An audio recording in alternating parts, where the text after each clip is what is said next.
اور اب رخ کرتے ہیں پاکستان کے مانچسٹر فیصل آباد کا، جہاں جانوروں کے علاج معالجے کے لیے بنائی گئی سرکاری ڈسپنسری گزشتہ 10 سال سے انتظامیہ کی ناقص کارکردگی پر ماتم کناں ہے۔ جمرہ سے ہمارے بیورو چیف رفیق احمد لونا کی رپورٹ کے مطابق کھنڈرات کا منظر پیش کرتی ویٹرنری ڈسپنسری درجن بھر دیہات کے مرکز میں واقع ہے، لیکن باسیوں کے جانور علاج معالجے سے محروم ہیں۔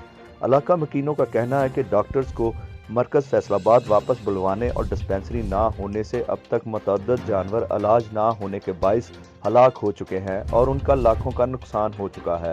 چک جمرہ کی حدود میں واقع ویٹرنری ڈسپنسری کھنڈرات کا منظر پیش کرنے لگی۔ درجن بھر دیہات کے بیمار جانور مسیحا کو ترسنے لگے۔ 4 یونین کونسلز کی اکلوتی ڈسپنسری 10 سال سے غیر فعال چک نمبر 150 ریبے مردوانہ میں موجود ویٹرنری ڈسپنسری کھنڈرات میں تبدیل عمارت استبل کے منظر پیش کرنے لگی۔ ڈسپنسری کے غیر فعال ہونے سے لوگوں کے جانور مرنے کے واقعات میں اضافہ ہوا، لوگوں کا لاکھوں کا نقصان ہو چکا ہے۔ متعلقہ عملے کو 10 سال پہلے فیصل آباد مرکز میں واپس بلوا لیا گیا تھا۔